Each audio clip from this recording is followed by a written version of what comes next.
Hello and welcome to SlummerTV, the official Neon Divide podcast. This is episode 15. I am your host, Skiz, and today I am joined by, going around from left to right, we've got Silent, Hi. we've got Major, and we've got Snow. Hello, that's me. And specifically, all three of you are on the dev team, specifically on the map dev side of things. I mean, Snow, you're generally the larger dev lead currently, but we're here primarily to talk a little bit about what we've been doing on the back end with, all this stuff preparing for season 4, specifically Union Heights, the new map that we have coming in for. To kind of replace what the Upper City was doing, but also kind of change the role play in some degree. But first of all, let's kind of go around and all of you, obviously you're doing some map work, but kind of what kind of background do you have? I guess let's start off with Silent. Just Oh, is you don't this- want to start. Okay. yeah, so, and that's the thing is like all kinds of admittedly, different. Yeah. no, it's okay. I have probably the least amount of experience on the dev team. I literally came in and was like, "Look, I can do some stuff," and I just started doing things. And this is kind of my first big project. I've worked on map stuff before, and I've worked in Blender and Unity and stuff, but like never for anyone or anything relevant. I think I've gotten pretty good at it, so yay. Yeah, I mean, because it's definitely one of those things where it's a very different experience working on something for yourself versus And working with a project with people. Exactly. Yeah. Yeah. The moment This you're is the passing something off to someone else, then it's like, oh, I can't just like do like name like completely ignore naming conventions and all that. I have to like be focused about the fact that I'm passing this off to the next person. Yeah.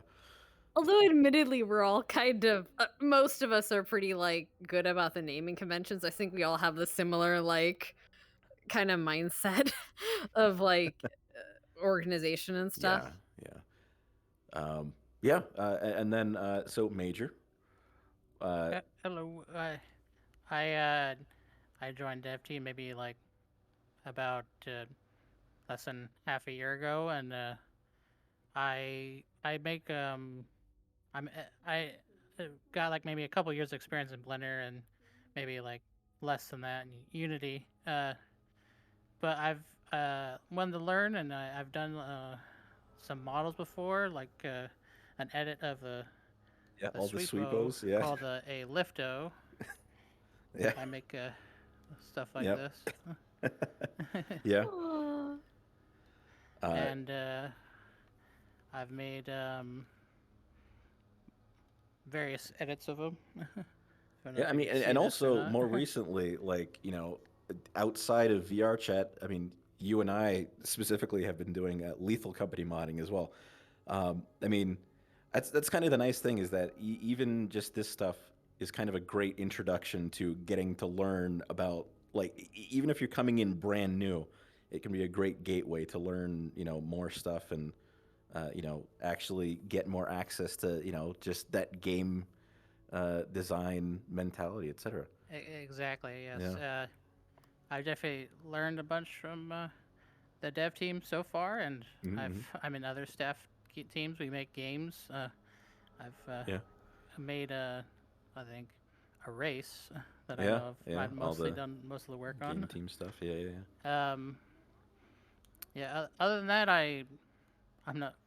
I mean, hey, that's pretty be much it self, my whole yeah, experience.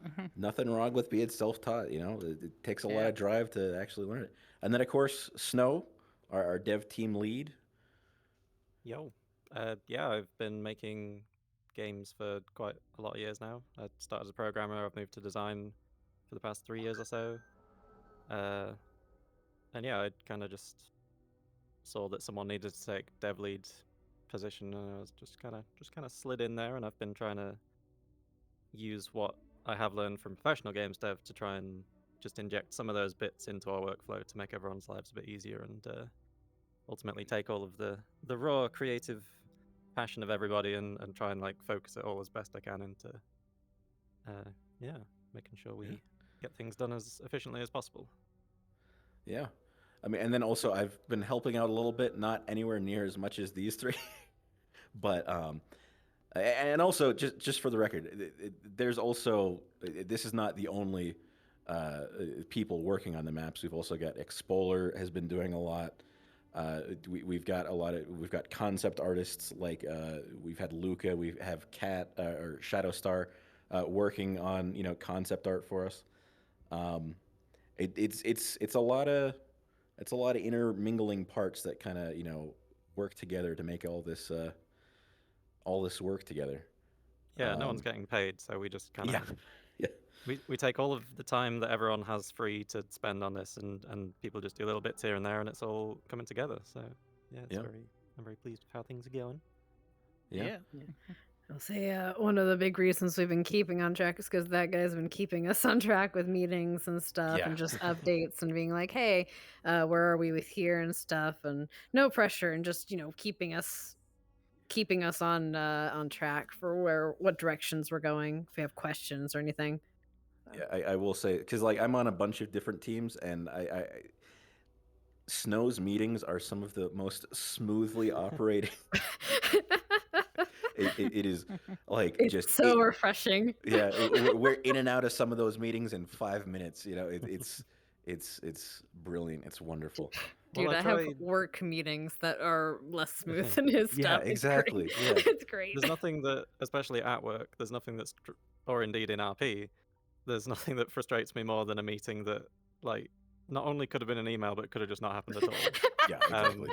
But I really try to, something that I really try and do is make sure that no one, it's inevitable that sometimes it happens, but I try to make sure that no one wastes any work, because that happens a lot in normal games dev. I guess professional games dev would be the word, where there's a lot of iteration and like, we're going to try this and see how it works, and then throw all of it away and do it again anyway because it was a vertical slice. And I'm trying to like minimize how much of that we Yeah. do because, like I said, everyone's just volunteering their afternoons here and there, Yep.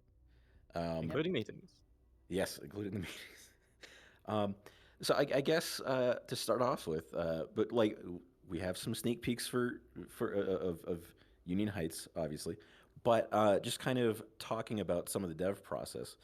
Um, how have you found this, like, kind of working with that volunteer setting versus actually like okay, everyone's here because they're getting paid to and has a full work day to spend on this. Has it been mostly like pretty like I personally my experience with it has been people are pretty like passionate and they're here because they want to work on it, and that's been nice. Yeah, that does make a big difference. I think a big words. I'm trying to think what is the main difference now. I think it's organization, because there's a lot of stress in professional day-to-day games dev because like everyone has to be doing something every day, otherwise like that person's time is being wasted. But instead here it's like what we've had to do is figure out how we're going to do everything, and then it's just a case of splitting it all up and being like, all right, who wants to take this bit, who wants to take this bit, and then stuff just gets done as it gets done. The tricky bit, of course, was setting up and finding out all of the like how we're going to do these individual bits, which was a lot of work on me and Deadly's end to start with, of just like how we're going to actually fit this map together. Especially in a way that people can work on bits of it at the same time and not have to worry about overlapping in project management ways. But once we had all that figured out, it's just like, yeah, it's just, hey, Silent, you want to make a new building exterior today? And she's like, hell yeah! So yeah, it's quite relaxing in that way, actually. Yeah, and it's I think it's a little it's still weirdly efficient because it's not, hey, every day I have to sit down and do something because it's my job or something. Instead it's like, hey, I got really inspired to make these to make buildings today, so I made 3 of them. Here you go. Yeah, exactly. In like a week or something. Yeah, You that's never always get to put your passion in it. that's always one of the things I kind of find like the most enjoyable is like every now and then someone just gets really inspired and just does like a month's work in about 7 hours, and it's just like the most great thing to like suddenly tune in to like check in the dev chat and be like, oh look, like there's all of that entire building has been modeled entirely and like has had a material pass thrown out and everything, like, oh, here's a preview with like full lighting and everything. It's great to like suddenly see people just be like, hey, I was really feeling it today and just did a lot of work today, and here you go. um, it's a lot of fun to see how passionate people are about it, and I think that's one of the I mean for something like this, it is definitely a passion project for a lot of us. It's something that a lot of us have spent a lot of role play time in, and now being able to kind of like, hey, let me actually also support it on the back end with development work. I think that's something that a lot of us has kind of found some joy in. I mean, I don't know about you guys. Like, what was particularly the thing that made you kind of go from like, okay, I'm enjoying the role play, to kind of going into, okay, I want to actually help out a little bit more on the back end and like help develop this role play, help keep it alive, help you know make new things for it. I guess Major, what was kind of your desire to kind of move forward and like go from just kind of participating as like SCP is primarily what you've done in the past, to kind of saying, okay, well, now I want to help out with games team. Now I want to help out with dev. What kind of? Um, uh, for me, I think I liked the world. I liked the experience, and the definitely the way the things work and the thing and the RP made me think, oh, this is cool. What if I got to learn this and then contribute? And I never learned modeling until like 3 years ago, or Unity, until Mm, I joined the RP. I watched some stream. That looks fun. I got in. I was probably in for like maybe, I think maybe a year, and then like I got to deeper into projects, and then got into staff, and then I said, heck, why not just shoot for game or dev team, yeah, and that's when I made the request, and then I'm making stuff, and it's been fun, because I was like, games are fun, like you could yeah, do all kinds of things. Games, it's sometimes wizardry what people could do with games, and it's definitely it definitely feels like that when you look at the code, and like just those lines of thing make this cup bigger or smaller or So many explode. lines. yeah, yeah. Um, and I mean, obviously, Snow, you have experience in this in the past, and you're kind of like just wanted to help out on more, get more involved, and kind of. Yeah, when I think when I joined Neon Divide, it was towards the end of season 2, and that was like in COVID lockdown time, I Mm, think. mm, mm. And yeah, I think I was still transitioning to design in my job at that point. Um, I I basically just went up to the head of design in our company and was like, "Could I be a designer?" And he was like, "Well, you're never showing up about video games in all of our work channels, so I guess you might as well give it a go." And it worked out. So that's how that happened. But yeah, during that time, I realized I wanted to get more into design, and I had found the community of Neon Divide during COVID, which was amazing because I couldn't go out and Yep. socialize, and suddenly I could be indoors and socialize. Wow, Yep. imagine! Yep. Yep. And I've met so many cool people, and I just wanted to be more of a part of it, and I figured I could help out on the dev team, and I didn't end up helping out with anything like hands-on for quite a while. I was more on organizing people and communicating between Mm, GMs and devs for a while there, but now I'm in charge of dev team, so I guess I did something right. Yay. Yay! Yeah, I yeah. think it was ultimately it's that collaborative, just like we're all here to have a good time kind of effort Yeah. of being on a dev team that attracted me to join. Yeah. And then Silent, you've been involved in the project since season 1. One, yeah, Yeah. towards the end of season 1, yeah. Yeah. Been through it all. Yeah. And so how has it been kind of like going from just kind of, being someone who's like just a player, to like actually getting involved in like, okay, well, now I'm actually, creating some of this world. Uh, has it? So Well, okay. So, admittedly, my little backstory. I've been in and out of character team like a few times. I think I've helped with apps started season 3 Gotcha.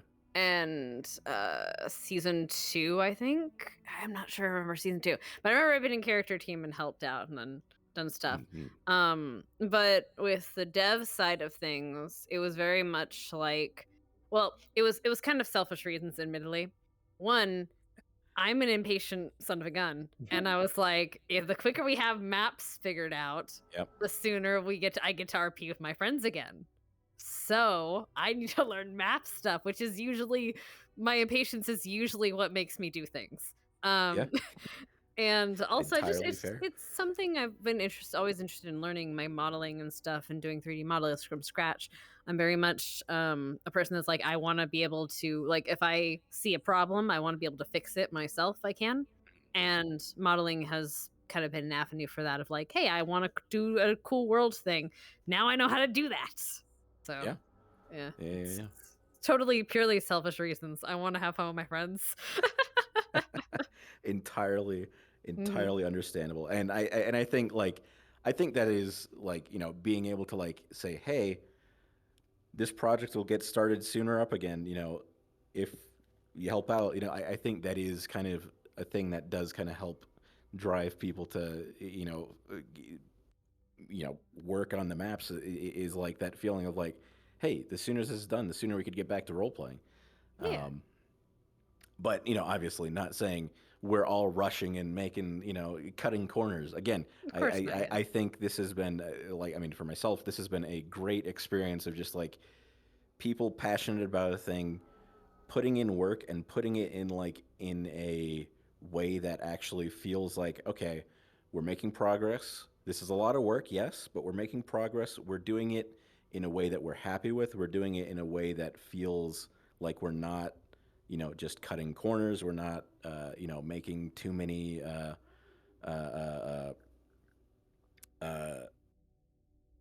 we're doing what, we're aiming to do to a certain extent. It's, it's been a good experience so far. That's actually a very good point, because I want to, and again, this is from a selfish perspective, I want to get Union Heights to the point where, minor tweaks aside, it's good to go for an entire season. And because I want to not be spending all of my week in between episodes working on maps. I want to work on David. I want to get back into Neon Divide and have a great time, because that's ultimately what I'm here for. Yeah, exactly. So yeah, I want to. We want this one to hit the ground and it's done. We're gonna go. The season's just gonna happen now. Not spend half the season building it. Yeah. So I guess that kind of opens up the next thing I want to talk about is, so kind of what goes into designing a new roleplay map specifically, because obviously it's not just, hey, let's make a place and we'll figure out how the roleplay will work in it. There's a lot of thought into, okay, what are good roleplay spaces? What are the role play spaces that we actually need? What will just sit around empty? And so, what's the point of it?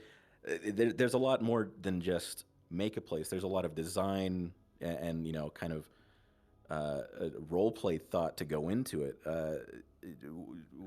Would any of you what are the kind of the things that you think about the most with that? Yeah, go ahead and start us off, David.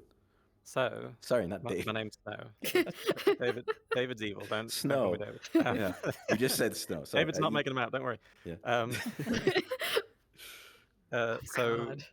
We ran into this, or I ran into a very poignant moment at some point where I realized, when I was trying to design interiors for each corporation, we ran into a point where I realized that in standard game level design, you take your mechanics and you build a level around that.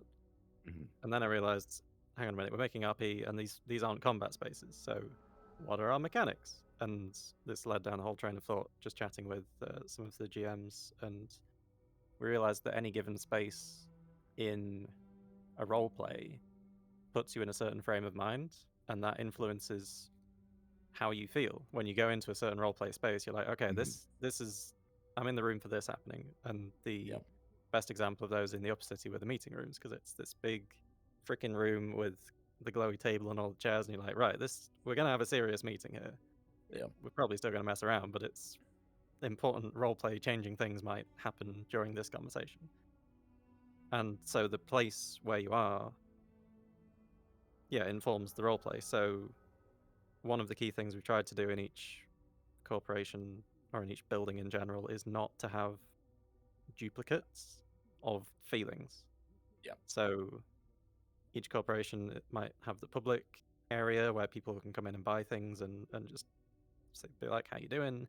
And then there's private areas like an office space where you feel like you're going to go do some work. We've got maybe a private comfy room where you can go and hang out with your fellow corporate members, or invite someone from another corporation and just have a nice chat that you're not doing in a big meeting room. So that was like my light bulb moment of this actually really helps to not waste everyone's time, like I said, and also to influence exactly how we design spaces in that way. Mhm.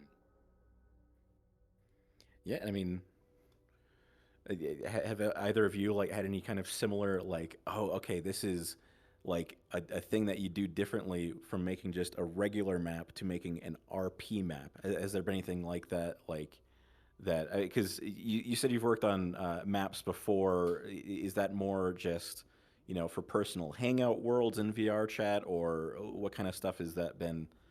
So And no, it's so I've worked on like essentially one other like role play map. Mhm. But I've like been in the talks of developments of some others, and usually the first thing we kind of look for which was a big thing that we went through, is like, what are the uses for the space? That was the biggest thing. We're Yeah. like, we need to know what use we need for this space. We need a talking place. We need, like they were saying, like a place for meetings, a place for people to buy things, blah blah, and then building it around that space. And I think that's in a lot of roleplay maps. Like you don't want to.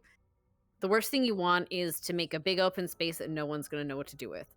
Like if like the most populated places in maps tend to be the gathering points of like the arenas where people can go and fight, the mess halls where people can go and eat, and other than that, you don't really need, like, you can have cool apartments. People aren't probably going to use them as much, Yeah. like, because they want to be where everyone else is. They want to be able to jump where everyone is. So it's kind of trimming the fat of the more less useful spaces and just focusing heavy on the ones that people are going to interact in and going to have Yeah. an opportunity to. Yeah, because ultimately the goal is to role play in the map and not to just walk through the map searching. Oh, sorry, and not to just walk around searching for role play. You want to actually get those role play moments. Say, okay, if I'm looking for this kind of interaction, I need to go to this kind of place. That, like, being able to actually, it's a very different thing than just, okay, this looks cool. It's more, okay, this looks cool, but are people going to use this? Yeah, and you can have your private spaces Oh like yeah, that. no, for sure. Totally, you definitely need those for like your secret corporate discussions. Sinister. um, but definitely, those are less, few and far between. Yeah. And then I guess major. So like, because again, uh, working on Lethal Company mods and then comparing that to this, like, how have you found the whole level design of like, okay, well, this is an area that's designed for running around collecting scrap. This is an area that's designed for role playing. And how have you found that pretty different in terms of designing spaces? Uh, it's been pretty different. Like, Mm-hmm. I'm realizing, I was working with Snow the other day, that you kind of need less is more kind of thing. Like, Mm-hmm. a big open space is nice. It's just like when you go to the VRChat. Oh, look at this world. It's nice. I can't click or do anything. It's just like a set design, and you could like, you can make your own fun, but ultimately, you want places where that are usable for RP or have RP opportunity, rather Mm-hmm. than just like, decoration is nice. But like, I think you can overdo it. I think. Yeah. And you want to just kind of focus more on the usability of the space more so, yeah. Yeah. Yeah. It's definitely one of those things where it's a very different mindset of like, okay, the people themselves are bringing most of the role play to this role play. Like, well, all of it technically. And it's just how do we facilitate that? How do we make that happen? How do we, make people want to do scenes in these places, that kind of thing. Um, I think it's very interesting compared to a lot of other how a lot of Yeah. other So things are they're. built to travel through, or like Mm-hmm. to like buckle down, between some kind of like firing space or whatever, whatever else you might have in typical game design. Yeah. And It's also, yeah, I'm trying to get away from me thinking this would be a good place to put scrap. What am I? Why is that a thought in my head? yeah, yeah, Oh, loot drop. yeah, yeah. Um, but yeah, I guess at this point we could probably go ahead and start having a peek at some of the Ooh. stuff that we've got. Yeah. Um, if we want to, maybe, yeah. So this is some of the concept art that Shadowstar has helped out with, and also No, Luca this one was was, Luca, looks like. yeah. So Well, so This was a Luca building. yeah, this was based on a design that Luca originally did, but this oh. I think was Ah. uh, some extra updates done by Shadowstar on this. And so this is obviously Avalon. I say obviously, It's green, of but course it's Avalon. yeah, yeah, there you go. That's We're how you very know. straightforward. Yep. And this one we do actually have fully modeled out, as well as this one is, I'd say, is probably the most. I just noticed something on this image. This is Jeb, obviously. I So, noticed it too. Oh no. I can't believe I've seen I this didn't get art the so many Mungus in there times. yet. I've seen this so many times. How did I not notice that? yeah, it's I would like to impossible. quickly just shout out all the people who've done concept art, Yes. because like Yeah.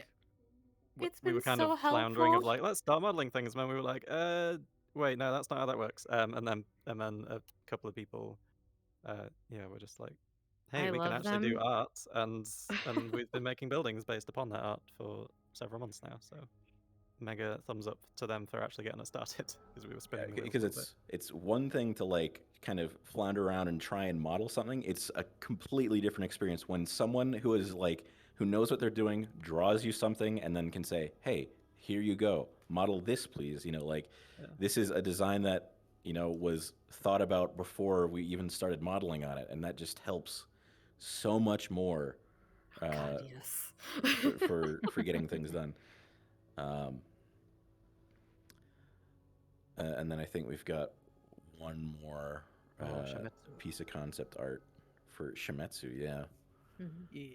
I love how this feels like a sort of Japanese Shogun era castle Mm-hmm. of the multiple levels and the sort of walls going up each level. Obviously, it's all one shape, but that was the vibe that we've really lent into in the model as well. Yeah, and it's also worth noting that all of these, there's a much more intense to kind of give a little bit more of the actual, the culture of the corp, the actual, vibe of what they are as a company, instead of just, okay, this is a corp building and we have the same, each building is the exact same. We're kind of going for much more of a, okay, this is the Shimetsu building. It's got to look like the Shimetsu building when you just look at it, you know, outside I of just the. also should I Sorry, give go a ahead. very quick rundown of the vibe of what the hell map we're making? Because I realized we Yeah, just actually, realized we didn't do that. that's not So a bad point. Yeah. the Yeah, idea that's a is good that point. it's somewhere in between the upper city and the row. It's still very rich and affluential, but the the corporate players are no longer in charge of the planet anymore, because that was always a bit of a power gap, and they couldn't actually do anything with that power problem. So the vibe that we've gone for is that each corporation um, player is now part of sort of district manager. They manage a little slice of the city, and this is their headquarters for doing that. But because they've also they've got to do more than just that. So each one has a public, we're calling them point of interest, which is where anyone can go and do something like for Shimetsu, for example, buy the plasma guns or get their synths worked on or get a new cyber armor or whatever. So it's a dual purpose, public facing on the lower floors, and then when you go up higher, it's the private corporation suite where the corp characters can hang out and do their dastardly deals and all that. Yeah, because that was also one of the biggest issues that I think a lot of players had with, okay, well, I don't really have a reason to go to the upper city. Like as an undercity character, why do I need to go up to, the HQ of The planet. Shimetsu? Yeah, exactly. Yeah. To buy a pistol. Is that what? Whereas this now, obviously there were exceptions that people knew, people in the corporate, structure, but now it's more like okay, I need some groceries. Let me go to the Geb Mart. Okay, I need, It's a new, really nice groceries though. I'm gonna go up. Yeah, to, exactly. I'm gonna go Yeah, up into the middle city. exactly. It's like, okay, let me get the high end kind of bespoke organic groceries or whatever. It's like, When I've got a date and Fred's carrots aren't gonna cut it, I've got to get. proper How organic dare carrots. you? How dare you insult Fred like this? We love Fred, Yeah. but it's got that roast tank on it. You got to get the super fresh stuff up in the HQ. Super fresh Sorry, it's the juice. cult mindset. It's bleeding Yeah. in. I'm bleeding in. Okay, David.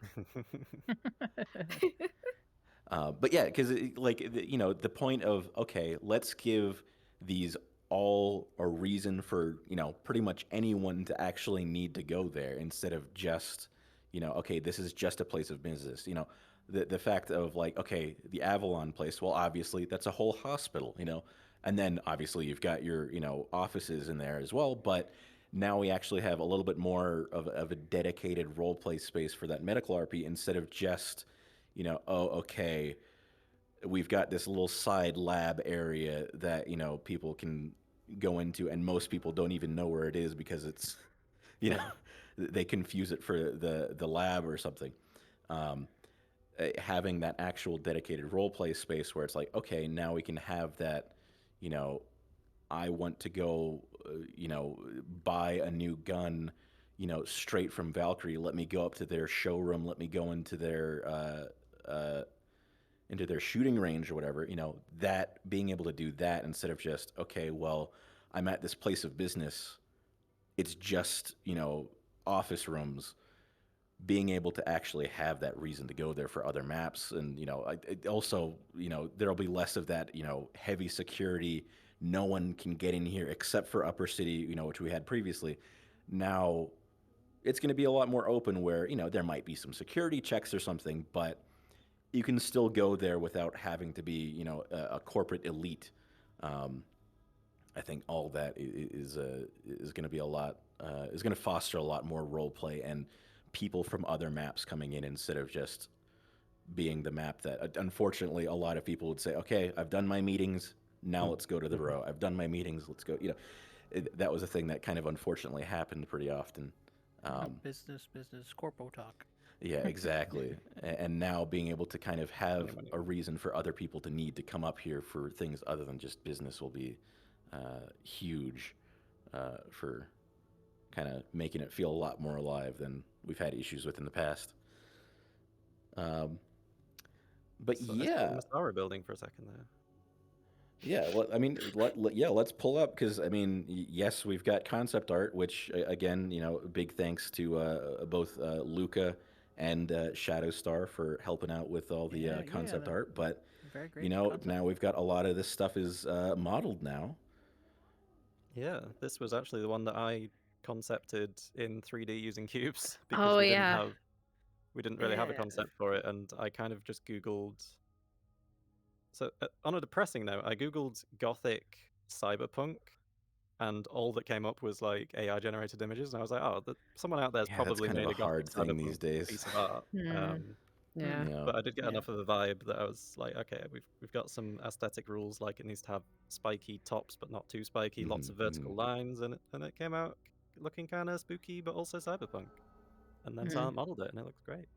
Yeah, looks Also, great. everything's work in progress, and textures are completely Yes. not Oh final, yeah, and the we're gonna add textures more. are. We're working on them here. Everything's Actually, work in progress. there don't was. judge us. I actually think this is an older concept of the place, Yes. and there's a newer one Yes. recently. But yes. It's already Yeah. It's looking one of awesome. our. This is one of the our- first mock-up This ones. one, however, That, looks freaking however, gorgeous. is beautiful. This Yeah, is the obviously. difference between quality you get between someone who has no experience and that. Yeah, because this one was modeled by Major. This was one of those things where like just one day Major's just like, hey, I've got Geb exterior done. And on RTX for your render as well. I see. Yeah. Yeah, you know, Cycles Blender 4.0. You know. Yeah, this is Um, probably our most finished exterior in terms of mhm. just how much detail and stuff there is. So cool. Well, also just took maybe 40 minutes to render. So yeah. Also gave us a lot of ideas for Yeah, like you the just dropped this in the dev channel one day, and everyone was like, "What? Yeah. We can't render this, Major. We can't make it look this good." Oh heck! So now we get on to the nerd portion of the podcast. So Yay. God, it was ages that I sent this. I forgot I was gonna have to talk about this. So I realized that we wanted to model a lot of stuff, and a lot of the bottlenecking for making a map is just modeling stuff in 3D, just straight up an entire map in some cases. So what I did was I decided that the exteriors of buildings, of course, we're going to model because they're very unique and look cool, and any interior spaces that need hand modeling, also fine. But just a basic office room, do we really need someone to hand model that every time and model in all the details? So this was most of what my setup time was, which was creating a system which allows us to make not only tile-based interiors using whatever cool textures that we want, but also efficient tile-based interiors where all of the meshes will combine correctly, all the colliders will combine correctly, here we go, and they will automatically atlas all of the textures in the space, because I found a completely open source texture atlaser, which was the one 2 slides ago, and that basically allows us to literally just click on a building and say, hey, make this a texture atlas, and it applies all the materials and it all just works. So I spent a month or two just making sure that that worked 100% on some example rooms, and it was completely performant. And now we can essentially, just use that to very quickly make interiors very quickly. Like if you want to just move a wall, it's just boop in Unity, the wall is now over there. It saves so much time that people would otherwise have to spend hand modeling, talking to a GM and being like, oh, we don't quite like where this wall is, who's the person who's working on this, and then a week later they have some free time to do it, we can just move stuff around. So I think that was a good choice. And I managed to somehow convince everyone to agree with me, and it's what we're doing. So hooray. And it's going great. I will say that it like just helps so much being able to quickly iterate on ideas, like being able to say, okay, let's just entirely move this room over here. Let's, let's cut this room down a little bit in size in Unity instead of having to bring it all the way back into Blender, remodel it, then bring it back. Which is fine when you have one person who can do everything to do with making a map, but we've got lots of people who have different talents. Like Silent is very much doing the modeling. Major can kind of do a bit of everything actually, but I can't really model very much. So this is great.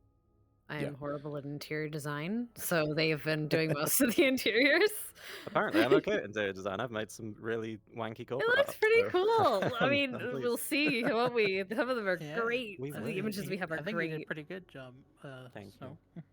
Yeah, I mean, and I think we can actually start getting a peek at that. This horrible screen is just an example of how many tools I've made just to make people's life easier. Like all of these tools are just like, hey, just click this button and it'll do something that might take you half an hour in a click. So yeah, I will say that like that prefab assistant specifically, I have specifically asked Snow for that in another project that I was working on because of how much time it saved. Like just being able to say, oh yeah, great. That one button, the big one, fixed the wasteland in like 50 clicks because through no one's fault we upgraded Unity and all of the rocks like lost what model they were. So I only had to fix like one rock, click the big one, and it turned all of the rocks into a prefab and replaced them. So that's my favorite button I've ever made. It fixed the wasteland just before season 3.5 in a stupid week of me crunching for no reason, and we should have just delayed the season, but I did it. Oh boy. Don't do that again. Do what I say, but not what I do. It's okay. That's again magic, wizardry. I don't. So Yeah, this is an example of a tile-based interior for Shimetsu. It looks very oriental in there, Japanese specifically. So yeah, we made everything out of tiles. Woo! Yeah. For places where it's appropriate. And again, it's like super nice. It's really kind of easy to just get right into it, being able to say, okay, let's place some floors down, let's place some walls down, let's place some ceilings down. Okay, now let's start arranging some furniture. Let's get some lighting in there, like all in Unity instead of having to say, okay, let's build this room, by hand in Blender, and then bring it back. Okay, something was wrong. We need to bring it back. Being able to do it all in Unity has been a great asset to like actually. Great asset. Yep. great asset. I've not even played the game. Why am I like?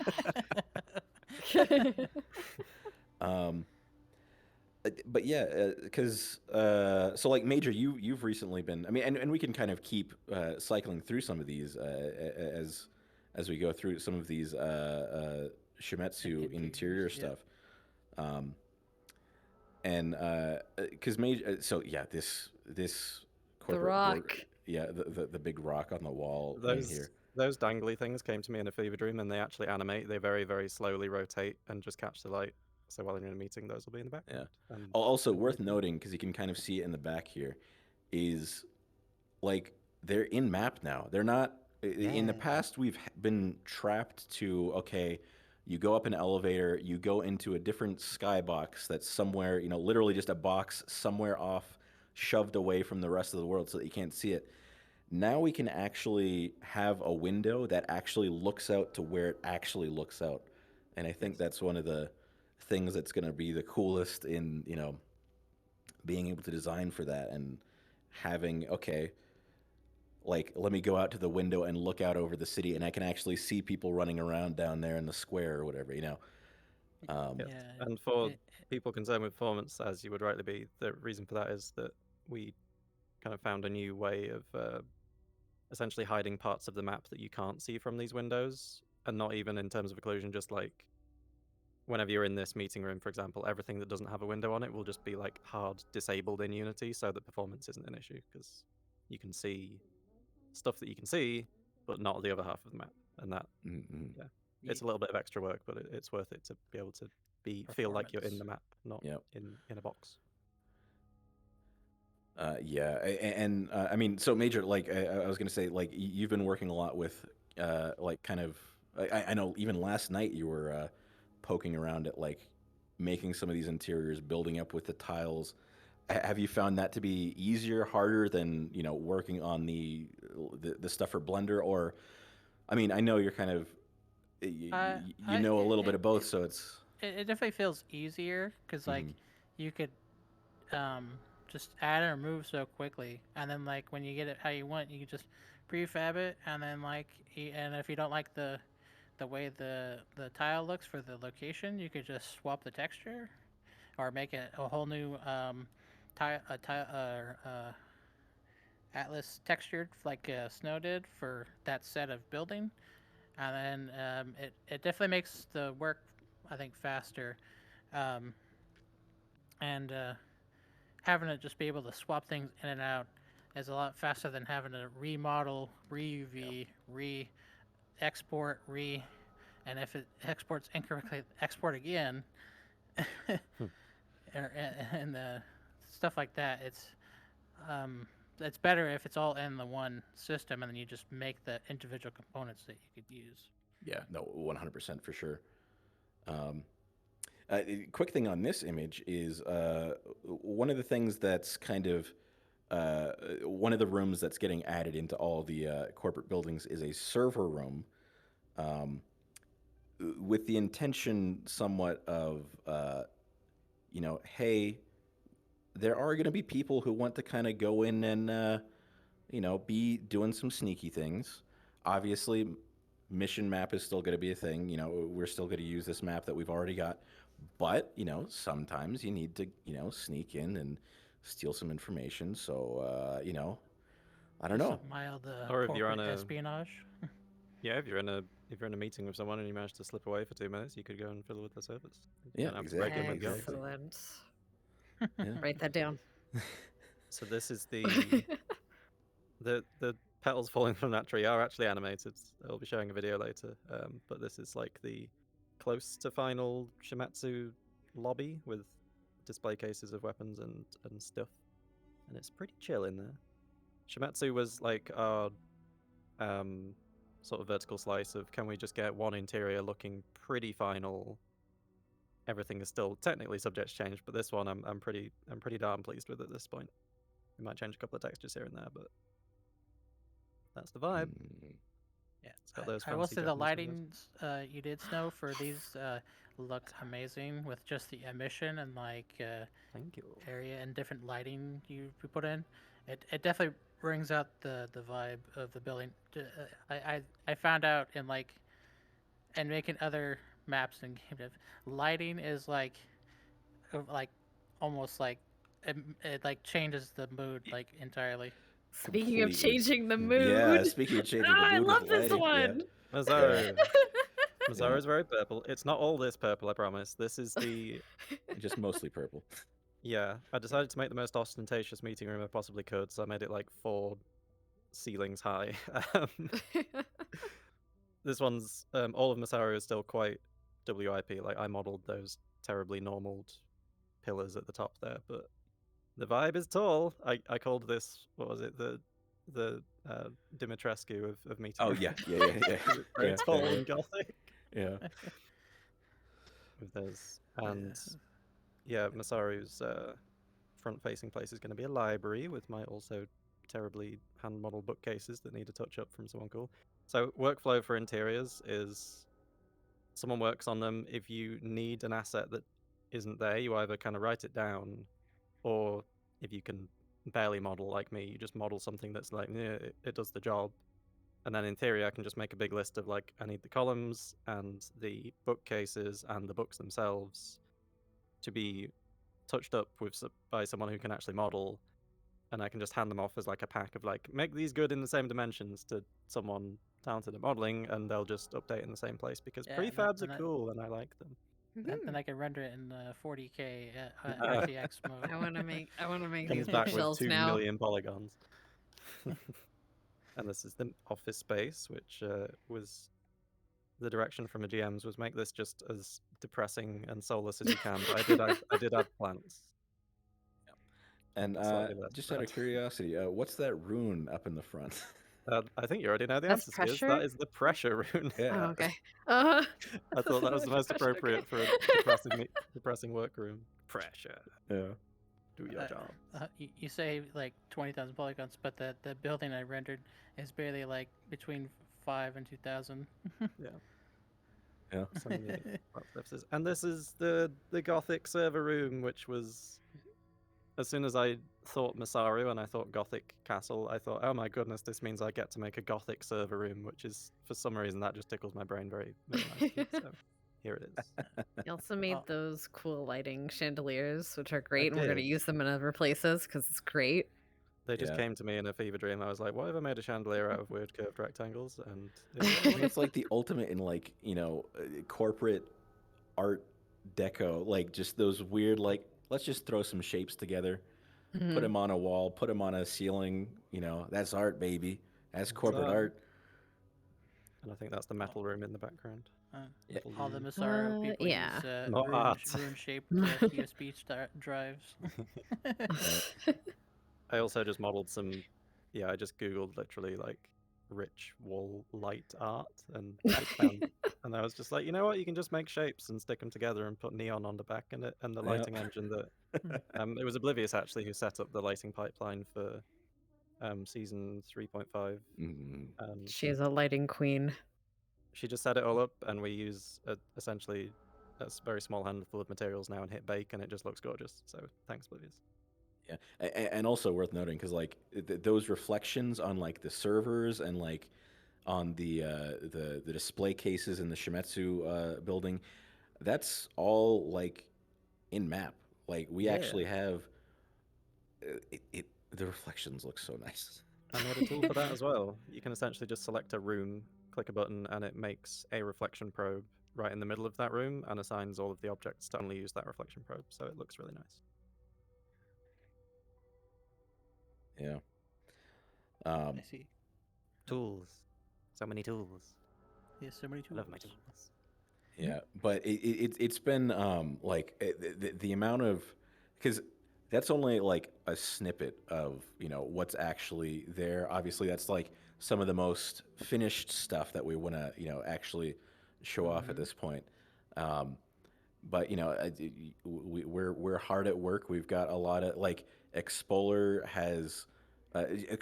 did one of those like, hey, I'm just dropping the entire interior of Valkyrie in a mostly complete state just in one afternoon. um, that was like just a couple days ago that Expoler did that. And like Major, I know. Just last night was working on the Geb supermarket area. I've been working on Yeah, the hospital part. Yeah, it's there's a lot more going on than just this, but we figured we'd show you some of the best stuff. Yeah. Those are the two interiors I've been working on, and they're the most like close to finished. The rest is all whip, but we figured we would save them until they look all lit and pretty before we show them to anyone, just to keep everybody guessing. Yeah. I mean, and I also know that some people specifically are kind of keeping themselves in the dark. Like I was even talking to Dogs behind the camera the other day, and he was saying like, yeah, I'm kind of getting to that point where I kind of want to stop, peeking in and checking in, and I want to just see it when it's done now. Like. And I fully understand that being able to go in character and not knowing these places because you've never been to them in character, actually being able to put that little bit of not exactly like anti-meta, because like I mean a lot of people will check out maps before they RP in them, but being able Not to this time. actually yeah, exactly, like being able to actually have that first experience with it as a fresh brand new thing is kind of a cool experience to get to have in RP that unfortunately you only get at the start of every RP. When Yeah, Oh, the yeah. map's brand new. We were just talking to Knick-Knack earlier, and we decided that we're going to show off bits like this in some of the rooms, but not every room in every corporation, and we're going to try and not let people run around on the map until day one of season 4, so everyone can just be like, oh, look at our new office or whatever. Because it's really we're trying to make all of these interiors have at least one space that makes you go, damn, that's really cool. That's the aim. Or maybe 2, but we'll try for each building. Maybe just all of them. Art is hard, okay? We gotta. Sometimes you just gotta have a boring office room, but we're trying to make them as unboring as we can. Pressure room. Yeah, I still love that it's the pressure room. I just I had didn't the even sheet realize of you all the put it rooms, in and I was there. like, which one? Oh, Silent, can you model me No. a pressure room, please? Yeah, I have a Blender file with just all the rooms that they have asked me to make, and there's just a list, and it's great. I have like it's so much. We've also like just not hidden so much, just like put runes all over Masara's like back or around the exterior and stuff to be like, because we figured they're extra like that. Yeah. Or maybe they actually do magic. Who knows? Yeah. It is also just one Maybe. of those things in general of like, how do you design, like runic magic corporate building in the cyberpunk setting? Oh, trust me, it was not easy. Yeah, exactly. I mean, exactly like you were talking about, like, when you try looking it up, like half Google what that you stuff. find, unfortunately, is AI images. But I mean, which is unfortunately kind of plaguing the concept art space in general, which I'm so glad that we are sticking to using, actual artists, again, like Luca, cool. like Shadowstar, It actually didn't even cross my mind to use AI for that. But, yeah, exactly. Like, and I'm glad that like that wasn't even a thing that anyone considered. We've got talented artists in the community. Let's have them help us out with that. Why why take out that human aspect when the community is arguably the best part of the end of it? I also say the information that the other devs who have design ideas helps too. Like, I think we got two that are we have a doc to kind of go off to help guide like what the feel of the interior Yes. buildings and things look like. Yeah, Chair and Bucky, and they put together a big document and just grabbed like stuff from Google for like, this is the vibe of what we want for each of the interiors, and that was so helpful for just like, what am I going to put in this room? Check the document. Oh, that's really cool. I'm going to make stairs like that. Yeah. Very helpful. One descriptor they said like a botanical garden, but like some IKEA elements. I'm like, I could think of something. Figure something out. Yeah. Make that work. Yeah. Yeah, it's been great. Like also having just okay, you know, they're helping us. Like we're not just floundering for ideas on our own. You know, we're working a lot with the Upper City GM team on, okay, let's get some. You know, like what are the corporate identities? What exactly do we want to? You know, again, what are the role play spaces? What are the front? The customer facing things in here. Having them to work with and like bounce ideas off of and say, hey, how's this look? Okay, does it need a little bit more of this? That has also been great. It's not just been designing in a vacuum. No pun intended, Major, with your sweepos, but Yeah, the blank canvas moment is the hardest, and having any kind of yeah. concept art or direction or references, it just gives you somewhere to go. Especially when you're doing with something that's going to be seen by a bunch of people and like in just different groups have to kind of deal with it. You're like, oh God, what am I supposed to do? So we had an issue with Masaru. We were just that's why I'm thankful for Snow and like 3D like, modeling as he in did with and throwing it cubes. together, just like I'm like, okay, I can work with this. I will play with my Lego, and Silent will make it look nice. Yeah. Yep. Someone, Manamanera, just asked, kind of jokingly, I think in reference to chair, but how many chairs per building? It is also a thing that like kind of now we kind of get a chance to put that in the ground floor of like, hey, places to sit in RP maps are like whenever you find them in the middle of RP, you're just like, Thank God. yeah, it's like I don't you're want to stand RPing for against the 4 wall. hours, yeah, being able to say like, okay, let's get let's make sure that these rooms have chairs in them, please. These bones are old and frail. They need their sit time. Yeah. For Masaru, if beanbags count, it's about 25. There you go. There you go. Gotta have beanbags. I want to put a chair now, just a white lawn chair, wherever, like in Valkyrie, I think is just in the middle of the hallway, the foyer, specifically for him. Handle this. Get some chair, like a chair wrangling and handling, like rodeo area. I don't know. Anyway, I'll just have one chair that says chair for chair. there you go. It's like the director. It just has chair written on it, just to confuse Yeah. everyone. Yeah. Well, no shit. Well, yeah, of course it's a chair. What else is it supposed to be? And he just looks at it and says, I get it. I see what you did here. No one tell him. No one. Yeah, don't tell Chair, him. you didn't hear it. If you watch the VOD, don't shush.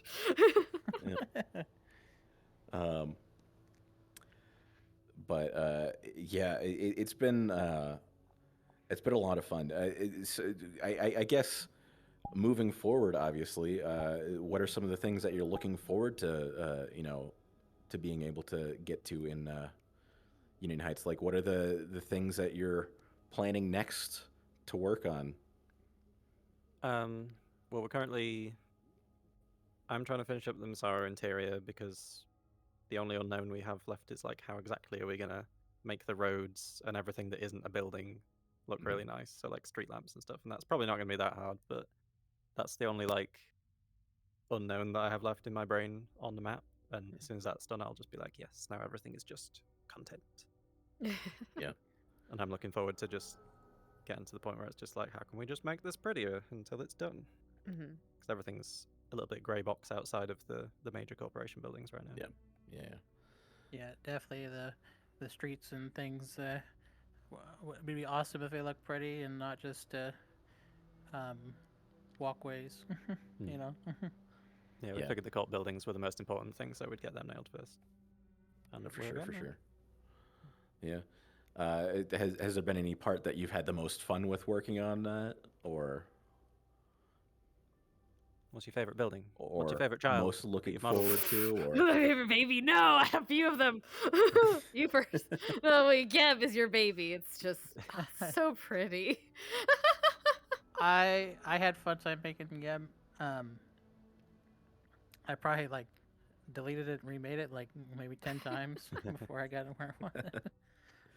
But I love the other people's buildings. Like we have, um, was it Valkyrie? Valkyrie is the one That's the one that Explorer's Scholar's working working on. on. Yeah. Yeah. They've been doing a good job with that, and all the people who modified and made edits to like the concept art definitely helps, and like it looks cooler each time we iterate on it.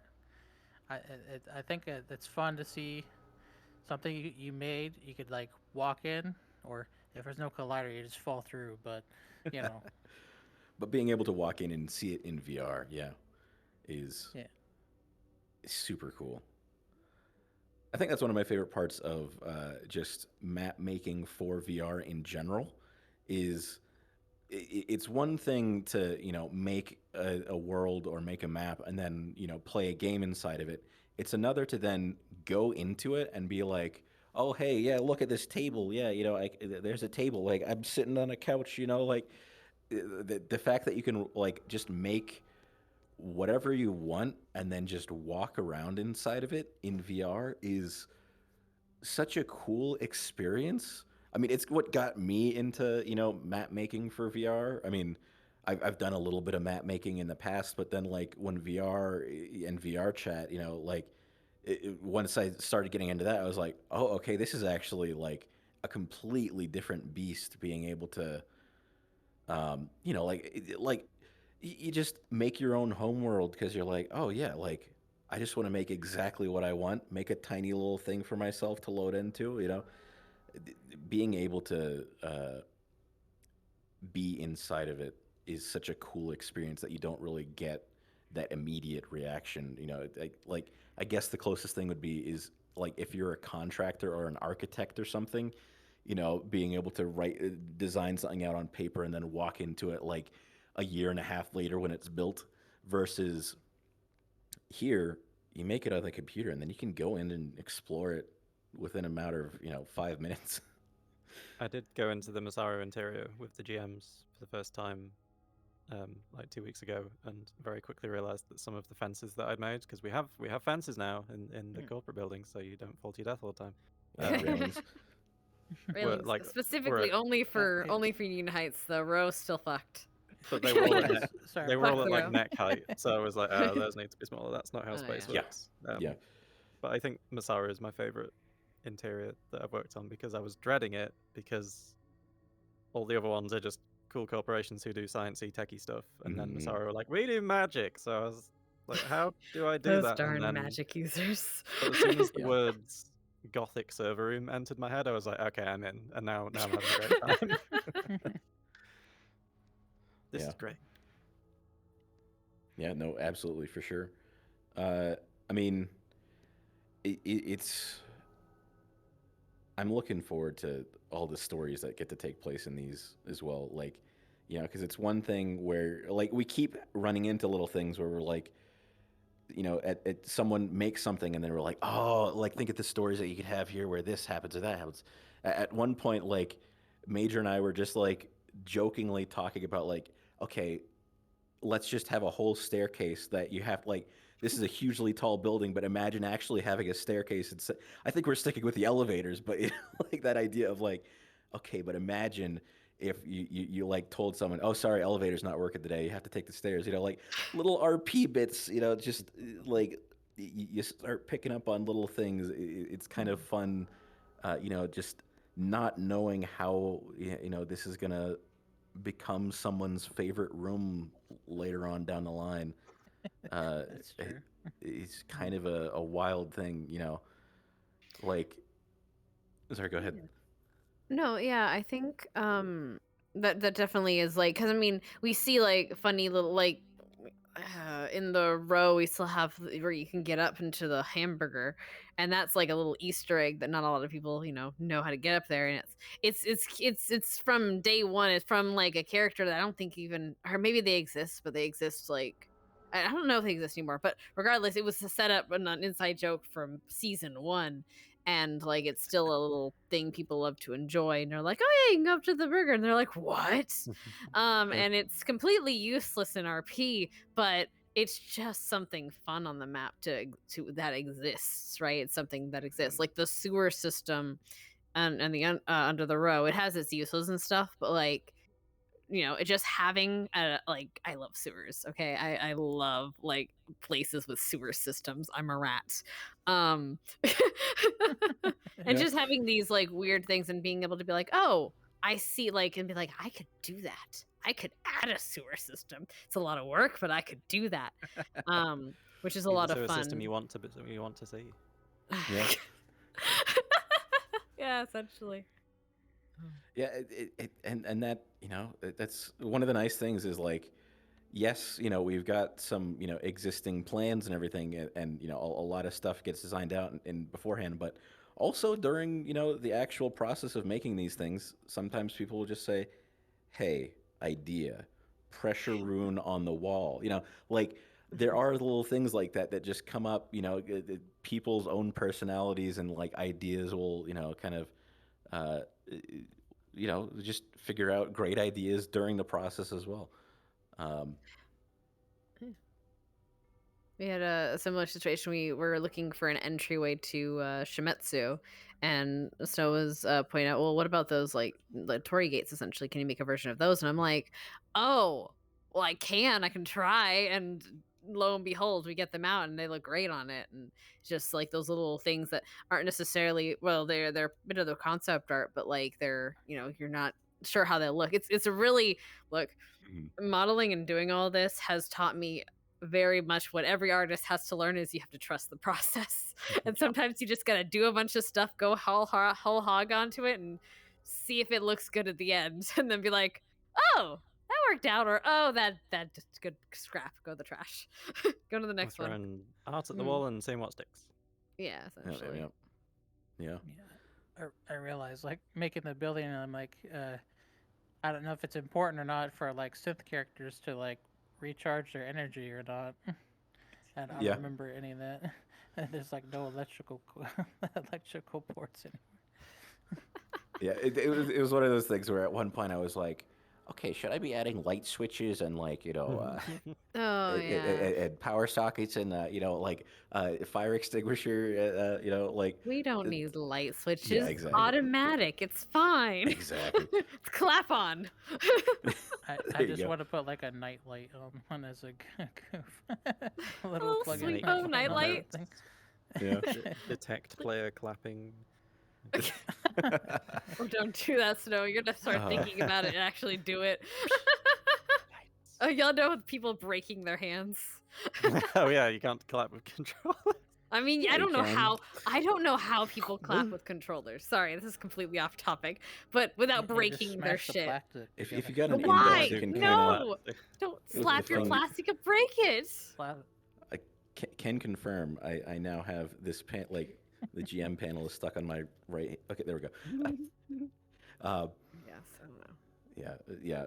It is a funny thing how that kind of stuff develops, where like, because at the end of every session, like you'll hear people clapping, and it's just that Yeah, clacky just that plastic clicky thing. clack, yeah. Yeah. And you're like, oh god, the controllers though. Yeah. We are going to be wrapping up here before too long, but before we do, I guess obviously, you're all players, or at SCPing in the project itself. What are some of the things that you're looking most forward to for season 4? I guess we'll. Does anyone want to start? Sure. Specifically? Yeah. Silence Sure, why looking not? ready. Yeah. I'm really interested to see where this girl's story is going to go, because like you said, I've been since season 1.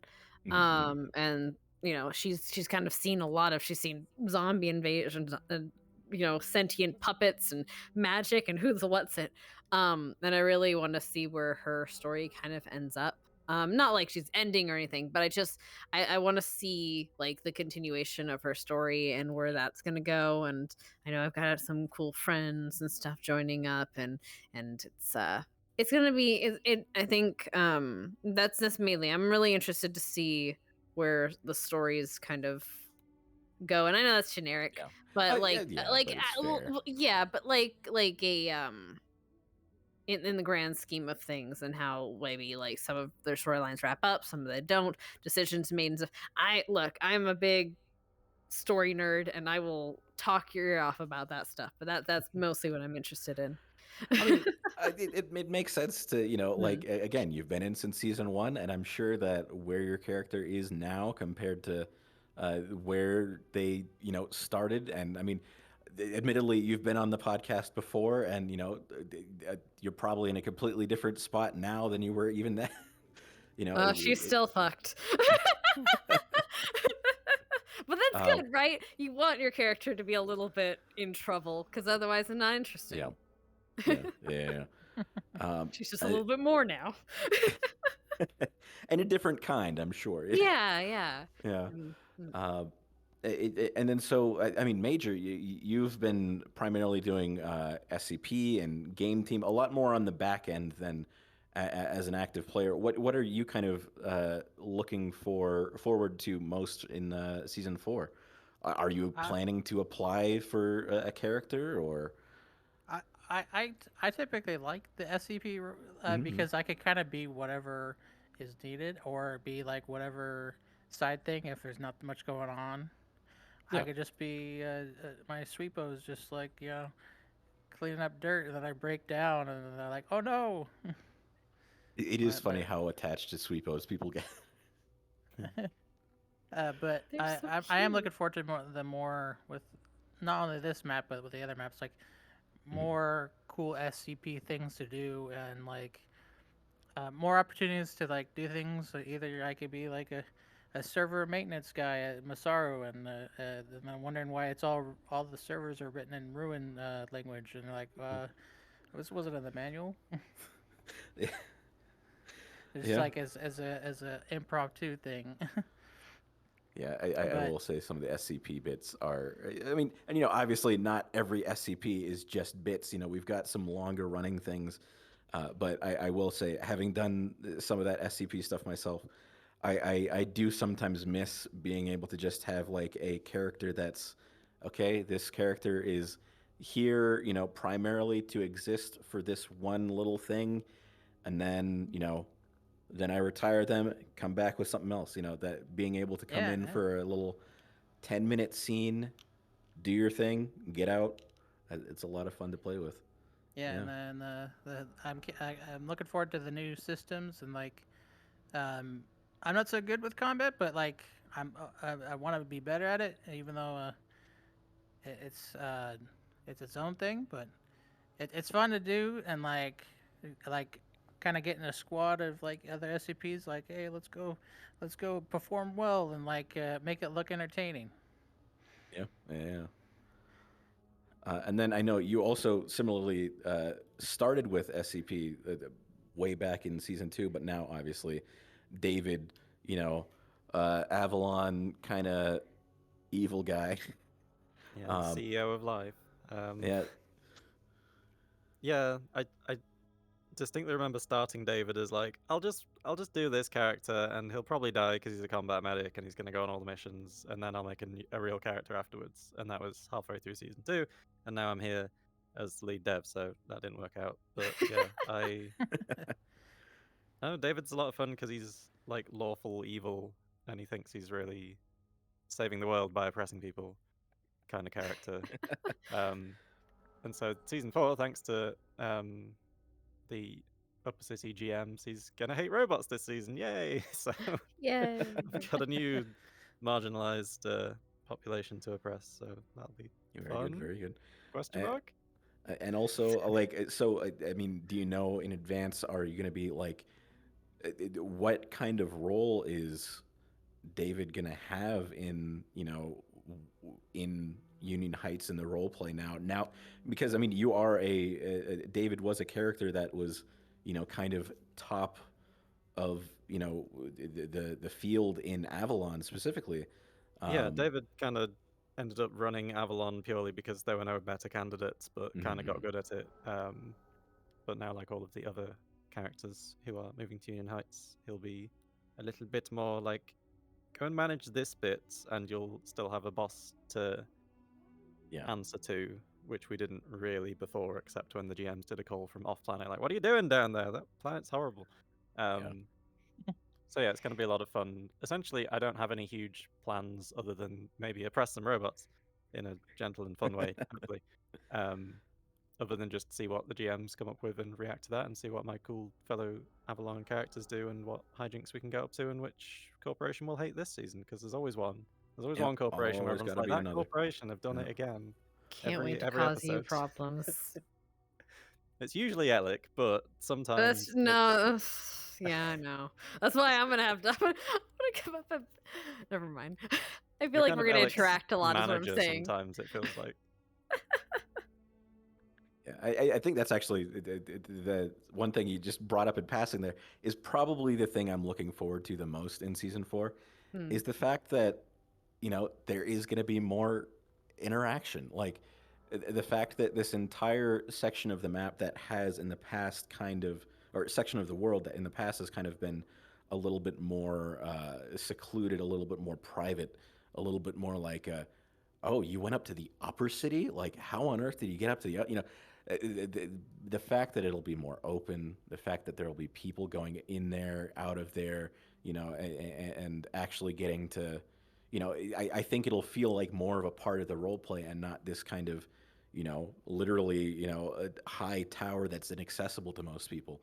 I think that's one of the things I'm looking forward to the most with season 4 is that, you know, kind of bringing the corporate back into the fold a little bit of, you know, like, hey, there's like there's just a whole area that everyone can explore now, and not just you know, a place that you need to be kind of connected with the corporates in to get up to. So I'm pretty excited for that. Every time we make pretty much any decision in the dev team, any major decision, it always comes down to which of these decisions is gonna lead to better roleplay, whether it's with systems informing roleplay or whatever, or rather systems supporting roleplay.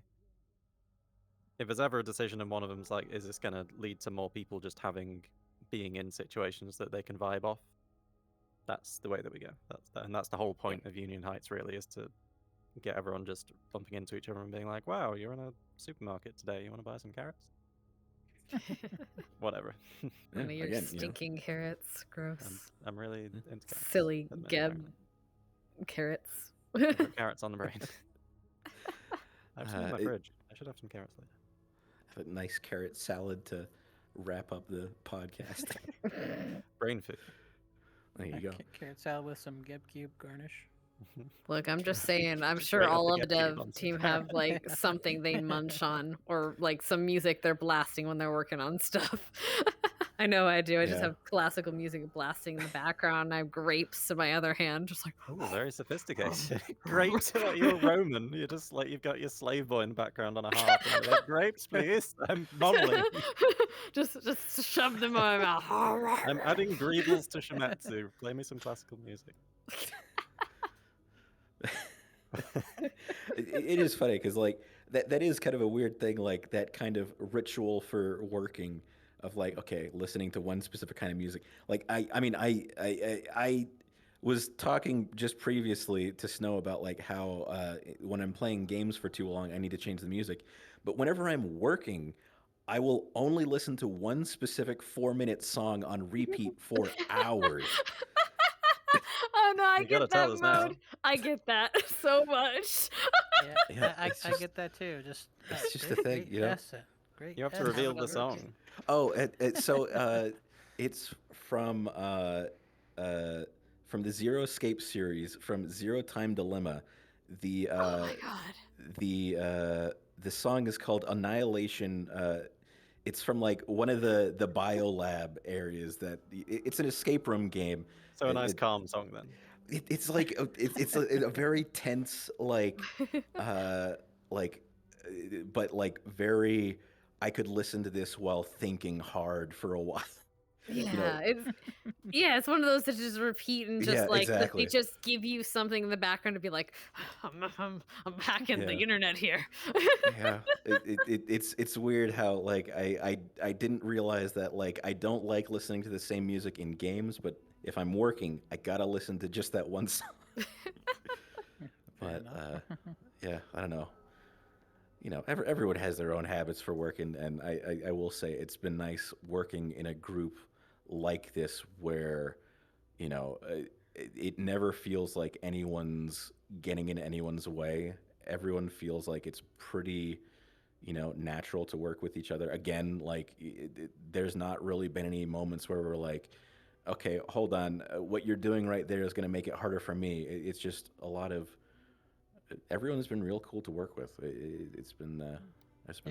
I agree I too. think I think everyone's very conscientious of each other and the work. Like I know when me and Snow are collaborating with, like, we were working on Masaru and trying to get everything sorted. I was like, we just sat in a call for 10 minutes. Like, okay, does this, like, I had to even it in and then out and just keep going until we finally were like, okay, it's fine. It's like, cool, done. Yeah, We're done in 10 yeah, minutes.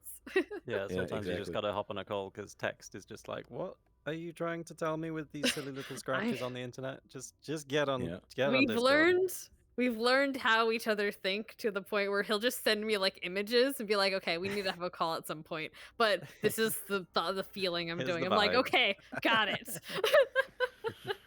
yeah. It's been a great experience so far. And I think, I mean, it makes me want to, even just sitting down and talking makes me want to, as soon as I can, get right back to work, and it's been super cool. Well, making the Um, roleplay it should be as not as fun as, but nearly as fun as doing the roleplay. That was Mm. yeah, my aim. yeah, Just try and remove as yeah, much friction as we can from making the damn thing, so it's not yeah. stressful. And I think that is a good point. Is that like ultimately at the end of this, the goal is to have fun. Like Hmm. it's worth putting in some work to have fun. Like there was something you said at one point of like, sometimes people will say, "Hey, don't forget it's just a game," but at the same time, like it's something that we're spending a lot of time on. It's worth taking seriously if this is something that you're passionate about, and um, I think about that a lot. Of like, yeah, this is a thing that a lot of us are passionate about. It's something that, you know, yeah, let's put in the time. Let's make it good. Let's make it what we want it to be, and let's Yeah, make sure that we're having fun the whole time. you should take things that are important to you seriously, not in an unhealthy way, but like Mm-hmm. you can put effort into things that are cringe. That's fine. Yeah, I That's can what we're here for. spend 5 hours just staring at curves all day trying to put them together. yeah, Yeah, yeah. So sorry it's taking a while, but it's because we're not killing Yes, ourselves, and we're I'm getting working there. on it. Look at all these pretty pictures. ultimately, that's the main thing. Is we're trying not to burn out. We want it as soon as we can, but at the same time, we want it in a state where we're proud of it. We want it in a state where, you know, we're not killing ourselves working on it. And no one's getting And paid, and we all have unfortunately, lives. We're yeah, not exactly. looking Most of us have at it lives. and like, I had to spend 3 hours on you and I hate you. Yeah, exactly. Yeah, Yeah. everyone's got a life. This is not anyone's full time or even part time job. This is purely voluntary. And knowing that, I think we've managed to hit a good balance. Mm-hmm. We're in But our yeah, stride now. We're just making content at this point. yep. I'm Um, definitely not feeling burnt out. I've gone the opposite. I've gone insane. I yeah, spend I spend some like hours after work. I'm like, look, I can make this thing, and it does the thing. Whoa, and like, yep. what do you This guy's think? high on Blender. I think you're going a little too insane. Maybe dial it back a little bit. Yeah, I mean, And like like, just the other day, like we were talking, and then like someone randomly suggests the idea of like developing a rat AI for like like when I say AI, I mean like Oh uh, yeah, I little not like what's the word Flocking behavior. yes, exactly. And so Major just randomly decides that he wants to do that, just not not Not for the really. Undivided. Yeah, just like as a hey, just for fun, I'm gonna make rat flocking behavior, and then like make it so that okay, when we have the giant rat that makes all of the rules, then they follow, and things like that. It's been funny to watch Major literally going in completely the opposite direction of Burn. I've hit the I think I've hit the point since I did the uh a thing in December and January, and then like as soon as I started reading like code and then like learning how to like make prefabs, I'm like I could do a lot now. Yeah, Prefab. yeah. I'm just I going mean, into people's. If people are working on a map, I'm just like, that should be a prefab. That should be a prefab. I'm not doing it for me. I'm doing it for you. It's gonna save you time later. Nah, Which please I do it totally because I agree don't with. understand prefabs. So please do it Prefabs. all the time. Get out of my Unity. I mean, I, again, I lo- like that prefab tool you made has just made my life so much easier ever since. Now that I have access to it, I'm just like, but this could be a prefab.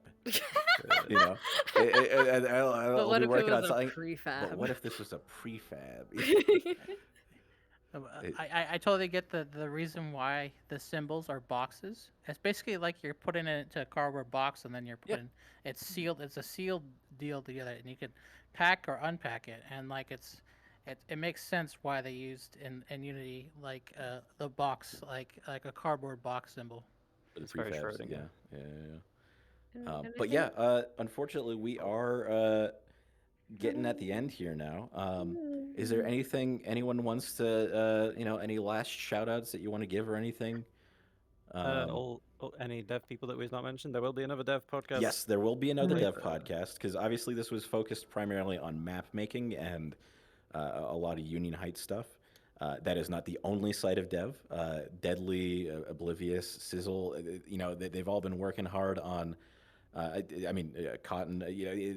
They've all been working on much more things that are a little bit harder to, visualize as such. They're the But wizards and warlocks and whatnot, yeah, and Dudley's working along on with a snow, of whole. course. Dudley's Mhm. working on a whole system which is gonna make yes, a lot of the maps a lot cooler in various ways, including audio and visuals, which I'm yeah. quite The excited audio changes that y'all have been working on, and quite chairs going frankly, around adding sound to maps. yeah, It's a whole. yeah, There's so many people doing so many cool things. yeah. Um, any other shout outs? I want to probably shout out my other team, game team. We help like doing stuff that the dev team makes, and we're definitely like the beta testers. We break it all the time. Oh, one thing that I do want to do, and this is just one of the things that I've planned, is that we want to add a credits board to all of the spawn Yes. rooms in all the maps that has just a giant list of, in no particular order, with a small exception, anyone who's ever worked on the maps in any way, essentially, or any of the systems or anything, but with kind of in a special little box, Phase, Cure, and Sketchu, for essentially being the three people who made this in the first place. Because they I deserve would- a special shout out for any of this working. I would love to make them like a stock list, just abbreviate their names to be like stocks. Sorry, I have ideas. Anyway, this is what happens. This is what happens when you start talking. Okay, anyway. But yes, we plan to have just a board in the corner of each Mhm. corner of like, thanks everyone Yeah. who's ever worked on the Undivided, because every little bit really helps, or every Yeah, big because bit it's really helps. because so many people have come in, they've done a little bit of work, they've done a lot of work, and then they've left. And it's changed hands a few times now, and it's just a matter of like, we don't want to forget any of the people who have actually done a lot of that stuff. And once that is in there, if you ever see someone's name is ever missing, come and shout at me, and I'll make sure it goes on the board. Because there have been many people who have done many little things, and it's going to be hard to track them all down. But I'm going to try. Yep. It's an ongoing project, so I imagine the credits are just going to keep growing. Yep. Make a bigger board. Very Easy real. peasy. We'll do it. Yeah. Anything you want to shout out, Silent? Nah, I'm good. I think we got most of them. The GMs for helping us figure out what the uses of things are. That's been helpful, so I appreciate that. Yeah, all the other staff teams are very helpful. I like they each have something different to offer and like insight. So I think all the teams are great. Ah, I have something. Oh, okay. Go for it. You. The players and such for being patient with us and understanding we have lives, and I appreciate you. I know sometimes I'll get jokes of people being like, "Hey, where is this?" And I'm like, "You know when it's coming. It's coming soon, TM." It's fine, but Yeah, we don't have a date. We refuse to do a date because no, yeah, because we're trying to when we get it get done. close, We get done. We done. we'll let you know. But everyone's been really patient with us and not stressing us out about it. And for that I really appreciate, because it makes this more of fun for us and less stress for us, and more like, get it done when you can and make it good, which is always nice.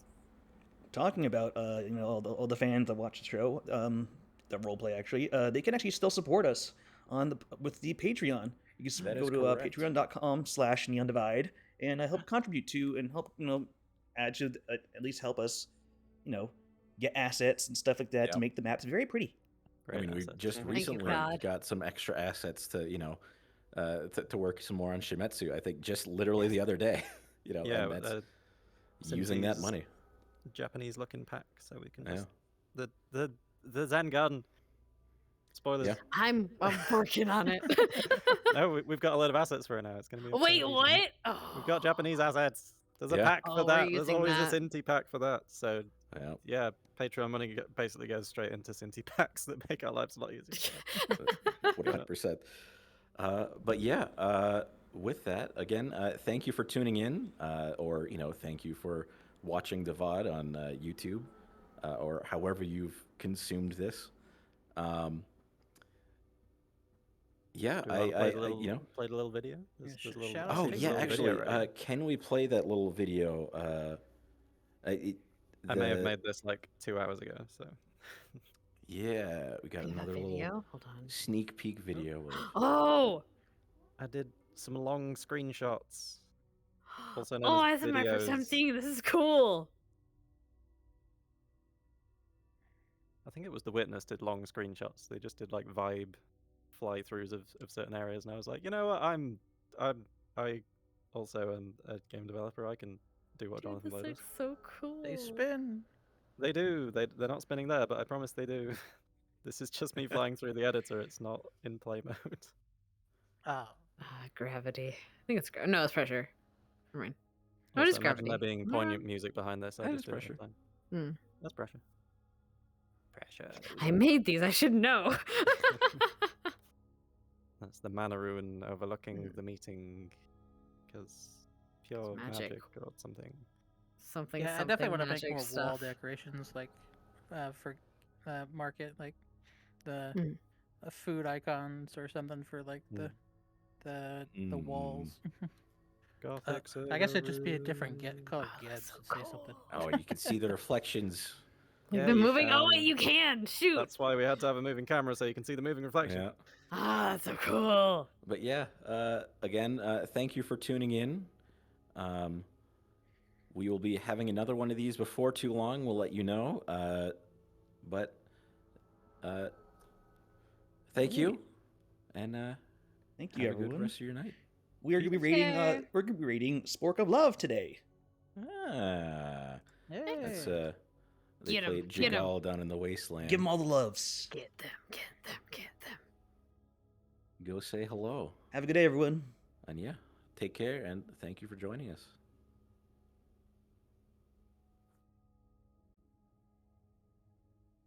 And we're done.